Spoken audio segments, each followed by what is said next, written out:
Hello friends, welcome to my channel. আর আজকের ভিডিওতে আমি সরস্বতী পুজোর স্পেশাল একটা আলপনা এঁকে দেখাবো। সরস্বতী পুজোর থিম মেনে আমি এখানে দুটি হংসের জোড়া এঁকেছি। আমরা সকলেই জানি বিদ্যার দেবী সরস্বতীর বাহন হলো হংস। বিদ্যা অর্জন করতে গেলে আমাদেরকেও হংসের মতোই একটা গুণ অর্জন করে নেওয়া খুবই দরকার, আর সেটি হলো হংস দুধ মিশ্রিত জলের দুধটুকু খেয়ে নিয়ে জলটি ফেলে রাখে। ঠিক তেমনি বিদ্যার্থীদের প্রয়োজন তাদের বিদ্যা অর্জনের ক্ষেত্রে প্রয়োজনীয় বস্তুগুলিকে অর্জন করে নেওয়া এবং অপ্রয়োজনীয় বস্তুগুলিকে সেখান থেকে বাদ দিয়ে দেওয়া। স্পষ্ট করে বললে যেমন আজকালকার যুগে ইন্টারনেট ছাড়া কিছু ভাবাই যায় না। এই ইন্টারনেটের যুগে যেমন বহু বিদ্যার্থী শিক্ষা গ্রহণ করছে এবং জীবনে এগিয়ে যাচ্ছে, আবার তার পাশাপাশি এরকম অনেক বিদ্যার্থীও আছে যারা ইন্টারনেটের এই দুনিয়াতে তাদের মূল্যবান সময় নষ্ট করে ফেলে। তাই আমাদেরকে বুঝে নিতে হবে কোনটা ঠিক এবং কোনটা ভুল। আর এখানে দেখতে দেখতে আলপনাও অনেকটা এগিয়ে গেছে। এরপর আমি এখানে পদ্মফুল এঁকে নেব। চিরাচরিতভাবে আমরা যেভাবে পদ্মফুল আঁকি সেভাবেই পদ্মফুলগুলো এঁকে নিতে হবে এবং সাইড থেকে যে পাপড়িগুলো আছে সেগুলো জয়েন করে দিতে হবে। এরপরে আমি দুই সাইড থেকে দুটো লাইন টেনে নিয়ে পদ্মফুলের কুঁড়ি এঁকে নিয়েছি। এরপর হংসের মাথার সাইডটা ধরেই এভাবে এই লাইনগুলো টেনে নেব। এতে লাইনগুলো সুন্দরভাবে আঁকা যাবে এবং মেজারমেন্ট ঠিক হবে। এরপর এখানে আরও একটা পদ্মফুল এঁকে নেব। এখানে আরও একটা কথা বলে রাখি, আমি এই আলপনাটা তুলি দিয়ে আঁকছি। আপনারা কিন্তু চাইলে এই আলপনাটা আপনারা কাপড় দিয়ে অথবা তুলোর সাহায্যেও আঁকতে পারেন মেঝেতে।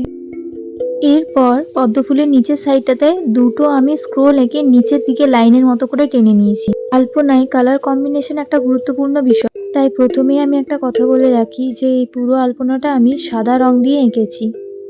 আর হংসের বডিতে আমি যে জিগজ্যাগ লাইনগুলো আঁকলাম এক্ষুনি, সেগুলো আমি ছাই রং দিয়ে বা অ্যাশ কালার দিয়ে এঁকেছি। ক্যামেরা সেটিংসের জন্য হয়তো ভালোভাবে বোঝা যাচ্ছে না। আর এই রংটা বানানোর জন্য আমি সাদা রঙের সাথে একটু পরিমাণে কালো রং মিশিয়ে নিয়েছি। এরপর লাইনগুলো এঁকে নেওয়ার পরে এখন ভরাটের পালা। সেই ছাই রং দিয়েই পুরো অংশটাকে ভরাট করে নেব। এই অংশটাতেও প্রথমে দুই সাইডেই একটা করে স্ক্রোল এঁকে নেব।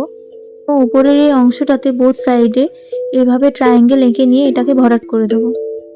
এই স্ক্রোল দুটি এবং ট্রায়াঙ্গেলটিকে আঁকার জন্য এবং ভরাট করার জন্য আমি ওই অ্যাশ কালারটিই ব্যবহার করেছি।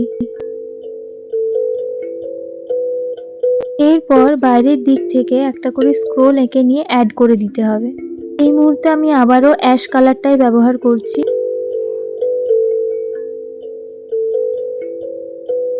আপনাদের যদি আমার কাজ ভালো লাগে তো প্লিজ আমার চ্যানেলটিকে সাবস্ক্রাইব করে নেবেন এবং ভিডিওটিকে লাইক করে দেবেন।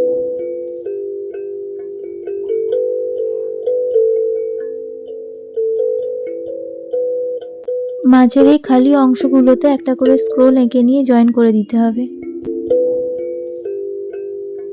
এরপর নিচের এই অংশটা ভরাট না করে আমি ছোট ছোট লাইন টেনে দিলাম।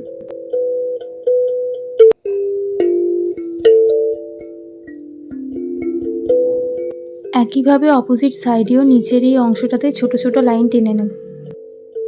এরপর টপের যে এই পোর্শনটা আছে এখানে 3টে ডটস এঁকে নেব এবং একইভাবে নিচের যে অংশটা আছে সেখানেও 3টে ডট এঁকে নেব। এরপর এই ছোট ছোট যে কলকে আছে সেই কলকের ভেতরের অংশটাও অ্যাশ কালার দিয়ে ভরাট করে দেব।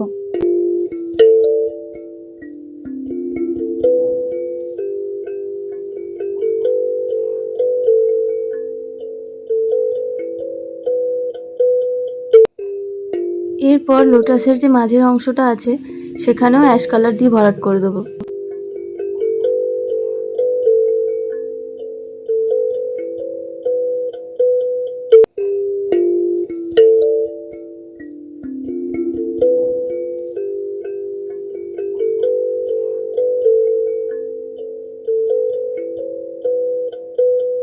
এরপর পদ্ম ফুলের ঠিক নিচে একটা ছোট্ট মতো স্ক্রোল এঁকে নিয়ে একটা ছোট ডট এঁকে নেব।